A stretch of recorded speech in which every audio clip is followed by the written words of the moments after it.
Deuxième œil international Toyebi Nanyango abungi bulu yeke Esekisaka biso etankisaka biso Esala mingi mpona baimboka e Le journal social mpona peuple Makambo na biso akotaka yango Amemi na bakonzi solution peye Molobe ya biso pati mwamba e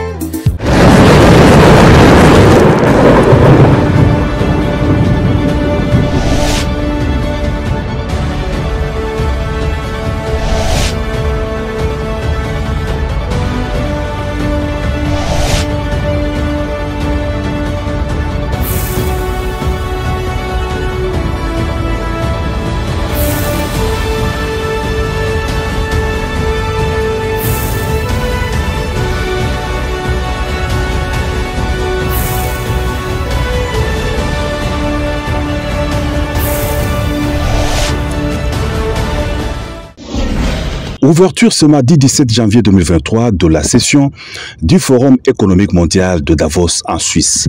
Ces grands rendez-vous des leaders mondiaux est placé cette année sous le thème « Coopérer dans un monde fragmenté ».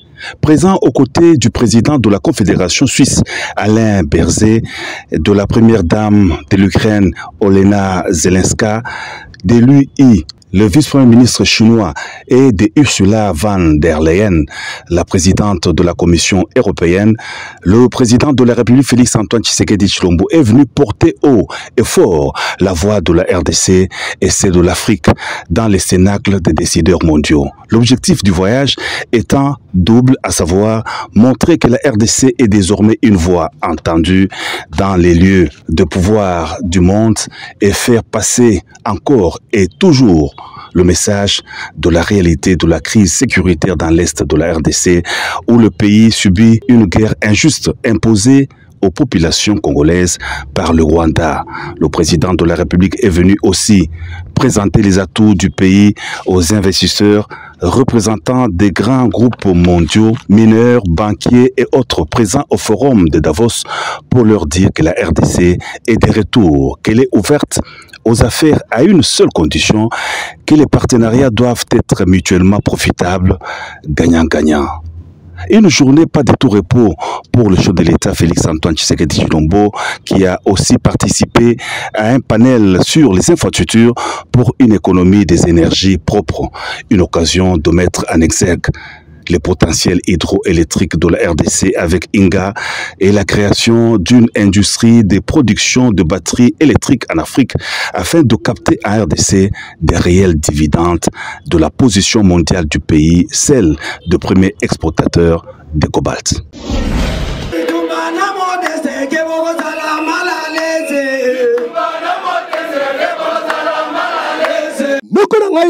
Qui m'appelle Awana salle de fête son et lumière wapi parti des démocrates pour la bonne gouvernance PDG na Mukuse Oyo Ekumba Maka et pas ya autorité morale nango papa social Modeste Mutinga Mutishai membre de l'Union sacrée pour la nation a clôturé qui premier congrès ordinaire Oyo et Zalaki sous thème 2023 enjeux politiques et défis à relever Boni Melangaike et Salemaki 3 jours mobimba et yaki kosila mokola le 16 janvier oyo ba militant na ba militante ya parti PDG ba yaki ebele na ndenga kosakana te ambiance kaka ne bozali komona e bongo ba fédéraux na ba interfédéraux bango nyonso ba cadre ya parti bazalaki na pointe wana e bongo na suka na nyonso engaye boyoka déclaration finale oyo batangaki et pas ya honorable député provincial le Marie-Kiette Mutinga vice-présidente en charge de la mobilisation, il y a Ligue des femmes, Nenge Atangaki Boye.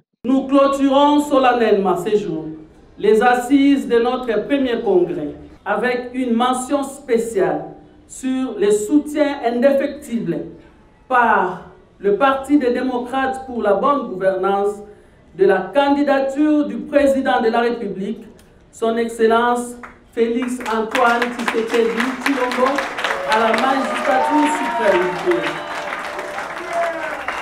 Au nom de l'autorité morale du parti, je vous en félicite.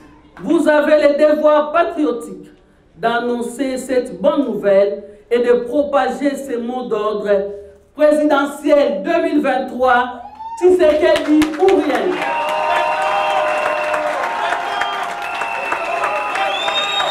Noko na ngai bino moko bayoki ndenge nini parti politique PDG baponi ye moko Félix Antoine Tshisekedi Tshilombo candidat na bango na 2023 et bongo balobi bakopesa ye deuxième mandat ya sir libala ya parti politique PDG na Fachi Beton ezali wow.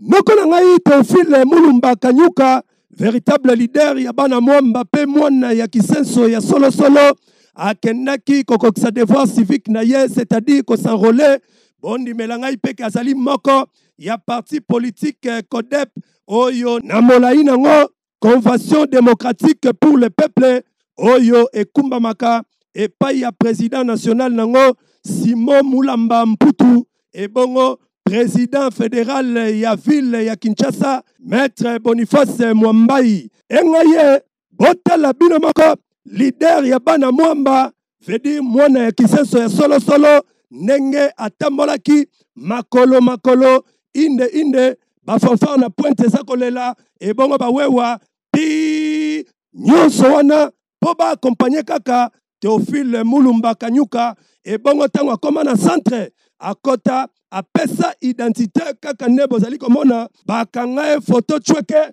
carte ebimaka te carte ebima enga ye ntango abimi libanda botala ndenge atomboli carte na ye akomunika boye yango nazosenga population nyonso ya kisenso bolanda exemple na ngai. C'est un devoir de tout citoyen congolais, il faut tomber enrôlé yango mokonzi ya mbongo asengi biso tokende komi enrôlé massivement na banzi bomoni exemple onga na sali bino pe bosala elongo na pesa noko na ngai kaka ndenge boyoki véritable leader ya mwamba pe véritable mwana kisenso asengi na babase na ye nyonso bakende kosanrole massivement po kala te maponami ezali koya esengeli mutu nyonso avote utile po parlement pour oyo soki olali en tout cas noko eza place na yo te milukela nani avotaki yo.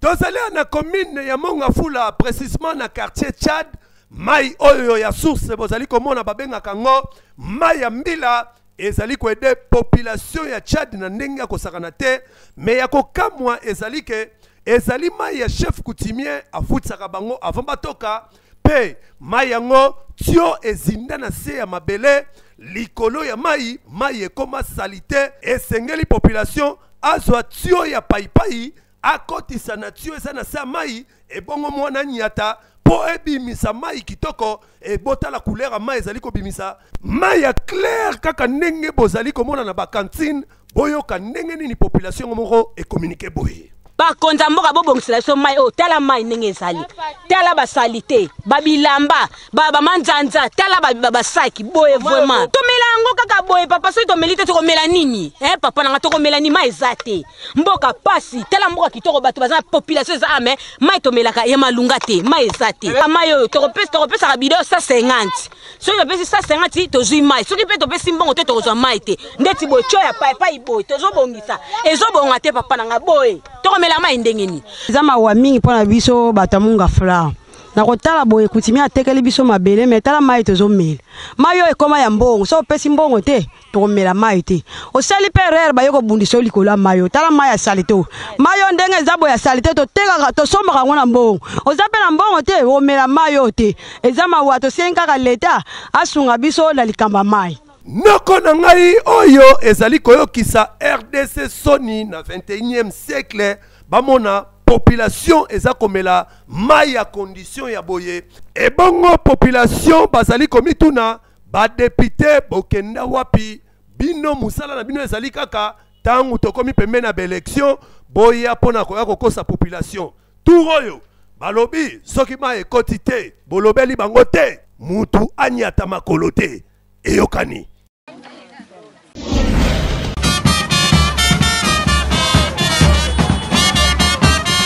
Kisenso ezalaki tombé sans résistance n'arrivait à maître Dodine Koujika oyo azalipe au cadre ya Alliance pour le changement ya président Jean-Marc Kabound wa Kabound bondi melangaike akendaki kokokisa devoir civique na ye, c'est-à-dire ko s'enrôler à tambola na babas na ye makolo babanda awa na avenue de la paix na Kisenso bakenda kaka nde bozali komona bafanfare na mopanzi ezali kobetama ti awa na bureau enrôlement wo akota te akota apesa identité na ye complet bakanga ye photo ebongo empreinte bazwa ebongo tango abimi atomboli carte na ye a communiqué boye oyo tosimi na maboko toyaki kosanrole lelo na commune na biso ya Kisenso pona kolobela la population na Kisenso que non il faut toya biso banso kosanrole massivement na commune na biso ya Kisenso afin que toyeba kopesa ba voix na ba candidate na biso candidate oyo na telemi liboso na bino nazali candidat député provincial nango na sengi que non bo s'enrôler massivement et puis na sengi les sous s'enrôler massivement pour voter les sous président na biso Jean-Marc Kabound à Kabound oyo azali candidat na élection ya présidence de la République. Noko na ngai kaka ndenge boyoki na monoko ye moko leader ya bana mwamba maître Dodine Koujika ndenge asengi na babase na nyonso bakende ko s'enrôler massivement pour lobby ba voter utile oyo esali bien makasi. Jean-Marc Kabound viva viva AC viva viva viva viva 2023 Jean-Marc Kabound président de la République. Bonjour. Nazo Luka agence Assir pour la voyager Libana Mboka. Agence Assir. Mais Yangot Africa Travel. Que tu accompagné? Étudiante finaliste dans la agence de voyage Assir crédible. Oyo koki ko voyager na facilité nyonso yangoyo Africa Travel ya mwana mboka Muzembo apesi bino voyage ya Chypre. Ofele, c'est-à-dire visa liboso, mongo na sima, il suffit, oya kaka na passeport na yo, dans 7 jours, visa na yo soke bimi, ne opesi $1,850. Botuni ngai, avantage esali nini? Avantage esali, kaka na $1,850 na yo, ozali na droit inscription, visa, plus frais académiques. Noko na ngai kobuka na te yo étudiant dans la place ya sur yango yo ba escroquer bino mingi awa bacheli bino visa ezali ofele visa liboso mbongo na sima. Noko na ngai okanisi esili Jakoko esila bango awa na Africa Travel bazali na ba service yele lokola vente de billets d'avion, assistance visa d'études, visa d'affaires, visa touristique. Otuningai adresse Swabik na Batokoma, Basali na commune à Lemba, na route bypass en face ya église Résurrection, na quartier école, na avenue Lou numéro 2. Tope benga bango na ba numéro ezali affiché na écran na bino. Yebela.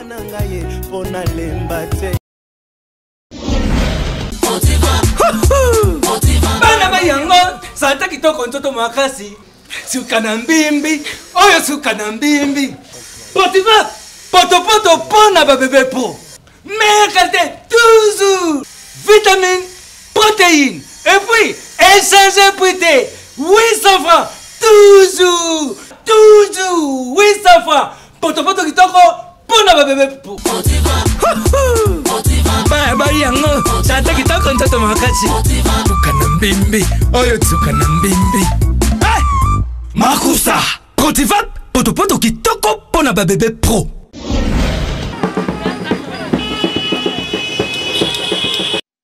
Noko na ngai eyineki mabe na atterrissage forcé Kasavu bwezaki tombé sans résistance na arrivé ya vrai diaspora elombi Didier Lopez oyo ayaki elongo na madame na ye Jackie elombi oyo bayaki ko s'enrôler pona kokokisa devoir civique na bango bondi melangai azali pe véritablement na Kasavubu pe moko ya ba au cadre ya parti politique AVC Vision du Congo oyo autorité morale nango Didier Mudimbu Maboko Pembe les génies blancs bondi melangai ke atambolaki elongo na ba base d'ailleurs makolo inde kande bozali komona mobilisation ya masekite bakotaki avenue par avenue ambiance ya kosakana te ti baya kosuka awa na EPD 3 na Kasavubu akota na centre ya roulement wow apesa identité na complet bazwaye empreinte et bango photo bakanga echweke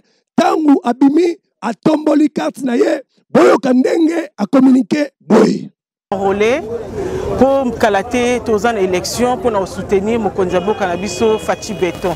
Nous invité bango baya qu'on s'enrôler massivement pour nous soutenir mon konzabo Mboka Fati Béton. To lingi deuxième mandat. Nous konangai kaka ndenge boyoki oyo a communiquer na ba base de nyonso ba kende ko s'enrôler massivement pour lobby ba voter utile pour population. Aboyi cette fois-ci ba député oyo ba kende ko la na parlement balingi bazo ba député oyo bakolobela bango eyokani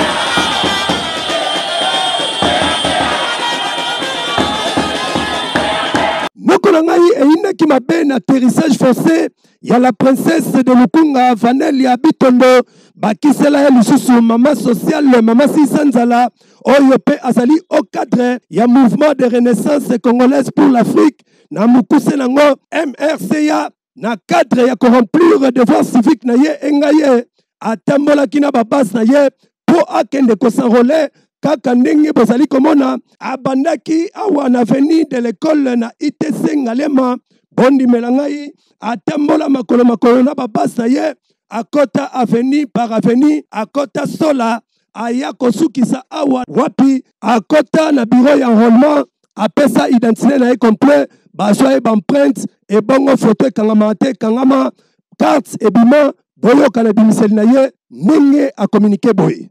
En tout cas lelo na sepeli ko na kokisi devoir civique na ngai en tant que mwana ya mboka ya Congo eloko nde kosala ke makambo na biso ya lobby ebongwana ekouta nde na kasa oyo yo pe sala lokola ngai pona changement pona biloko nyonso tozoluka ko décider eza biso ba peuple nde to ko décider et pona ko décider il faut kozala na kasa oyo yango na bengi bino nyonso bandeko nanga ba congolais boya kozwa carte yana ngai kaka ndenge boyoki bino moko na munoko la princesse de Lukunga madame Vanelia Bitondo véritable mwana ngalema mama sociale mama Sisanzala ndenge asengi na babase na nyonso bakende ko s'enrôler massivement pour lobby ba voter utile pomboka na biso esengi turoyo baponami balala lisu na parlement te eyokani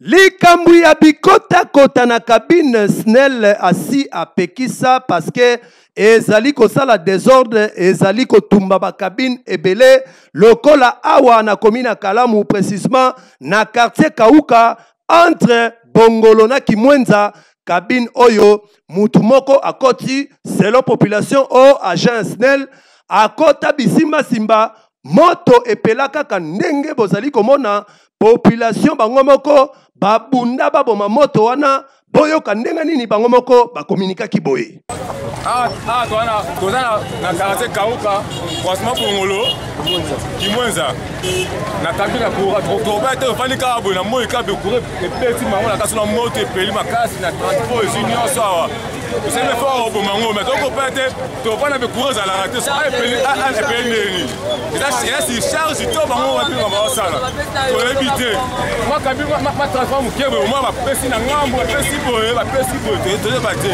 parce que ici c'est moi amuto ya bongsaka ba courant wana ayaki tour liboso bake ko som bake ko luka ba dijo ba élément po bacha na disjoncteur wana disjoncteur wana eza makasi mais il faut ba luka ba élément ya makasi muto ya bongisaka ba élément ya pete a insister na bango ba élément eza makasi te ekokoka ko supporter disjoncteur te bango tembe ba forcer kaka bongisa ko bongisa ba élément yango te siko biso tobanda kofuta farce ya pamba courant ya te toboyi molimo oyo ezali kosenga implication totale ya bakonzi ya SNEL boye bakoprotege bakabine na bino ya courant kotia bakadena paske komona bakabine polele boye mutu nyonso courant ekei akoti azongisi mutu nyonso azokokota ezali kosala bien te ebongo moto oyo soki ezwaki bandako ya batu elingaki esuka ndenge nini oyo ezali bien te.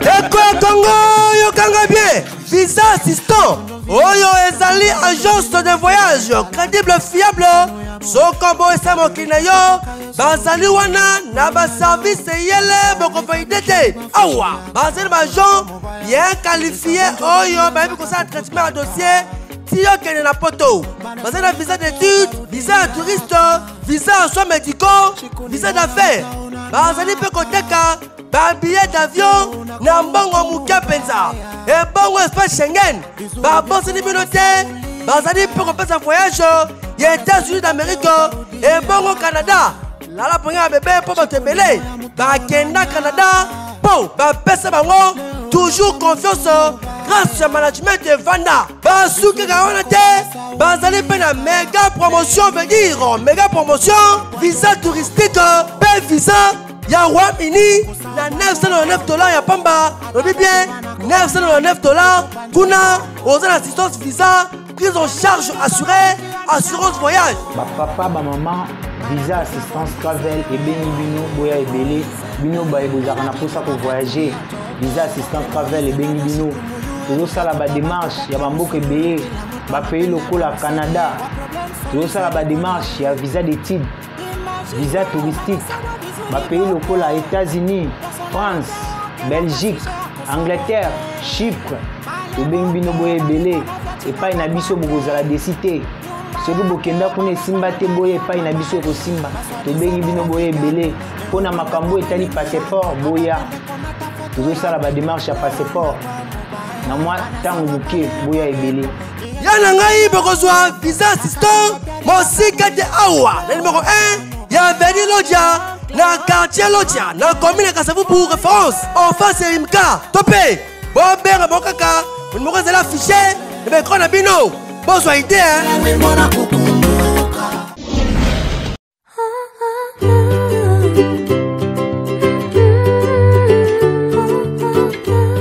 ndoko na ngai otamboli par-ci par-là na bahôpitaux ebele mpo na koluka solution ya misu na yo tala solution yango oyo eye liboso ya porte na yo optique solidaire dana oyo bamemeli bino badocteur bespere na oyo etali baopération ya misu awa yaya soko koti bazali kosala baopération lokola cataracte glaucome amélioration des traitements opération chirurgicale facon laser tala soki okoti awa na optique solidaire dana yaya nimela ngai bakoyamba yo kitoko bakooriente yo na baexamen oyo esengi mpo na misu na yo mpe bamama nyonso na bapapa oyo bozali komona bayaki awa bazwi solution boyoka ndenge bakomunike boye mpe honorable ndeko leser oyo ayaki consultation ye mpe akomunike boye.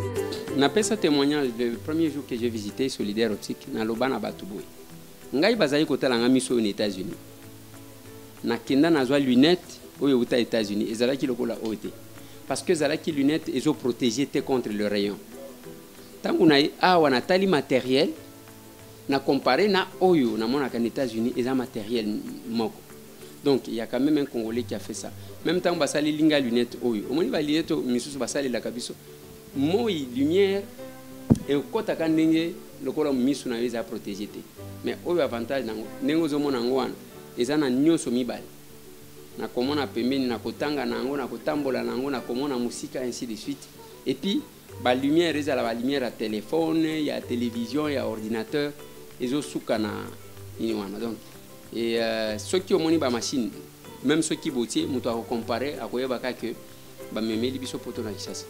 Alors ma sœur qui est en Europe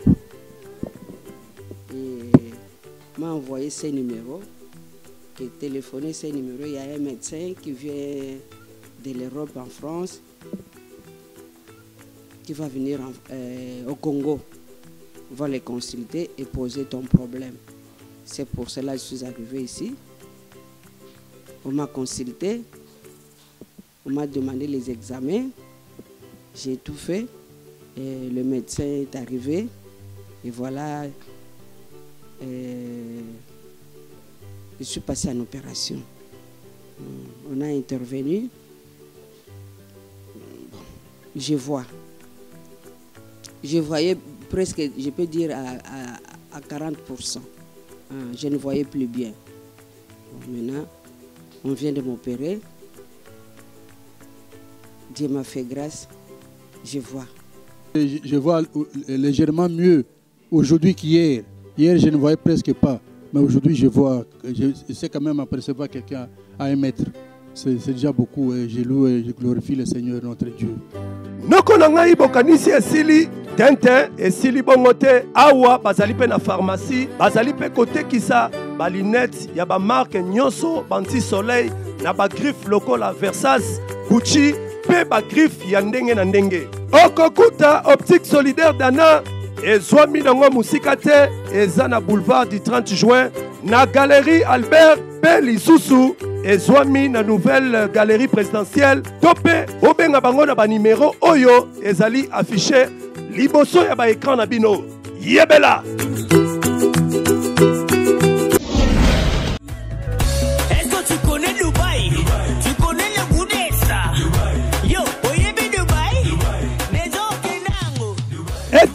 Étudiante tala occasion oyo agence de voyage L13 Travel a Pesibino pona kokende kotanga na mikili ya poto e bongo yo noko oyo orevaka kokende kosala na poto tope kofanda kuna tala occasion yango yo na mobange na méga promotion oyo apesi bino na ba pays yele lokola Canada visa d'études ezali na $1999 Chypre démarche ezali kosala kaka 2 jours soki visa ebimi après oye kofuta $1650 Dubaï eza na $140 et bongo Turquie eza na $2500 Serbie $2500 et bongo yo muto ozali koluka kosalisa passeport oyebi te okobanda wapi okosuka wapi tala awa assistance passeport eza na $99 ya pamba et bongo dire nango eza kaka na 1 semaine ya pamba et bongo entrée express Canada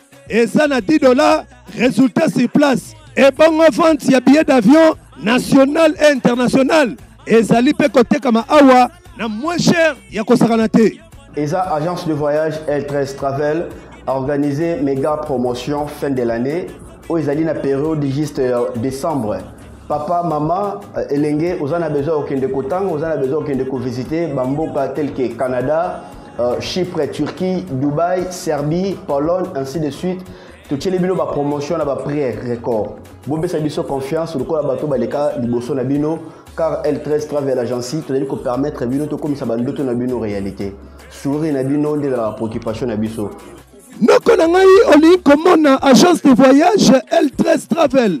Bazwami musika te bazali na commune alimentaire na quartier industriel na 8e rue wana en face ya église ministère amen tope bokoso bango lisusu na 7e rue industrielle na numéro 1 à diagonale na Afriland Bank tope bobenga bango na ba numéro oyo ezali affiché liboso ya écran na bino yebela.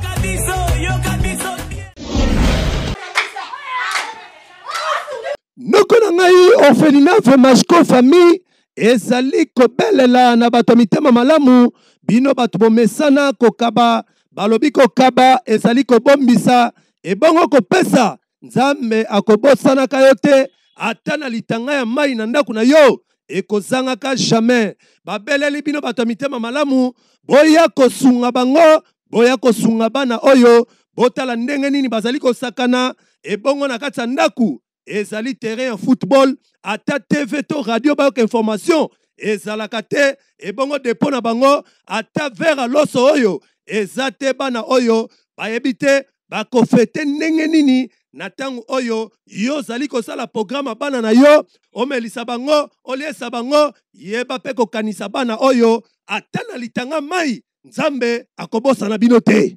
Nazosenga na bato oya malamu o bakoki kozwa soin na biso.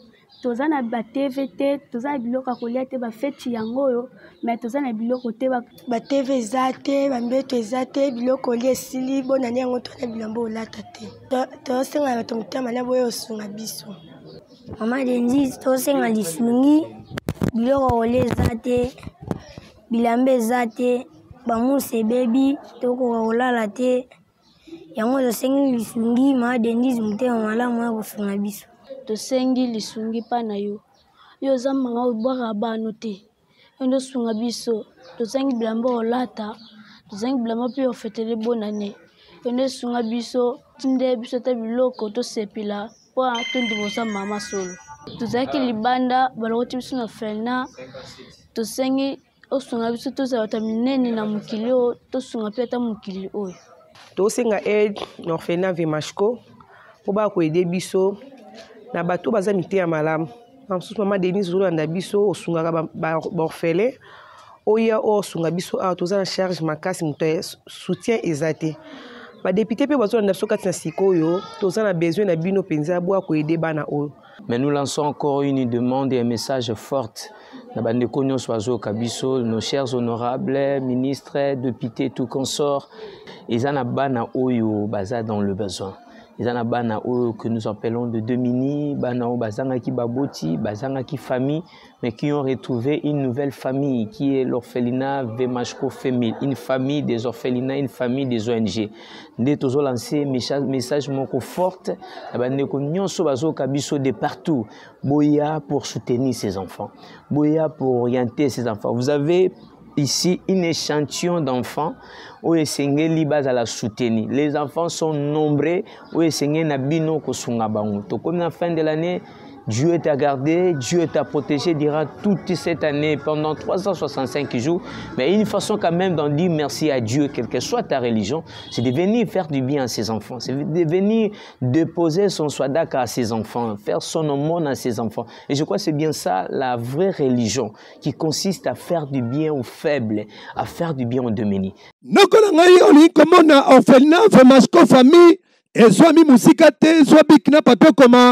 Ezwami na commune Njili na quartier 10 na numéro 57 na avenue Maduda oza mobimba to pe benga bango na ba numéro ezali affiché liboso ya écran na bino yebela to commune mama bolinga mingi na banda kuna bino esexa bino makasi bulu ekalelo mutuna ni etunami bolanda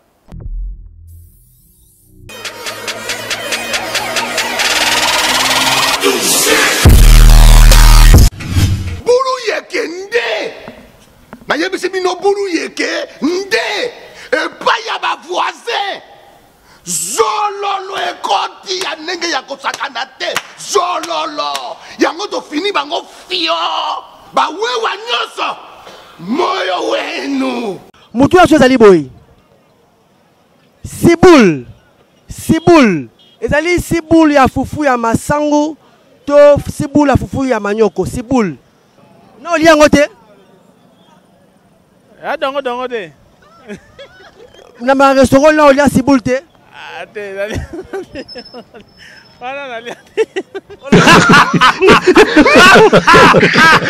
Mbote ndeko. Mbote papa. Ciboule. Ezali ciboule ya fufu ya masango to ciboule ya fufu ya manyoko. Ciboule. Ciboule eza fufu ya masango. Olobi? Oh, totuli nini? Nalobi ciboule ezali fufu ya masango to ciboule ya fufu ya manyoko. Ah, ciboule eza fufu ya masango te. Eza pe fufu ya manyoko te. Mais eza ciboule eza comme maman boye. Donc moi je vais justifie aller un peu ciboule dans le restaurant. Tu dis que eza fufu ya masango to fufu ya manyoko. Ah, eza fufu ya manyoko. Non mabengi? Yango babengi ciboule. Mbote ndeko na ngai. Mbote. Awa toza wapi? Awa toza na Victoire. Mutu azoza boye, mutu ezali boye. Ciboule. Ezali ciboule ya fufu ya masango to ciboule ya fufu ya manyoko. Ciboule. Siboul ezali kidiba. Nendeni kozala kidiba. Hein? Kidiba eza siboul ya fufu te ou bien eza siboul ya fufu ya masangu te ya manyoko te ezali kidiba nde siboul. Ndeko Feli kaninda marché central tomonyo awa muto ezali boy muto ezali boy siboul siboul ezali siboul ya fufu ya masango to siboul ya fufu ya manyoko siboul eza siboul ya fufu eza nyonso basangisi osoli yango déjà nale yango déjà wapi na restaurant to na ndako maleo a resto nale yango déjà partout yo babengi fufu.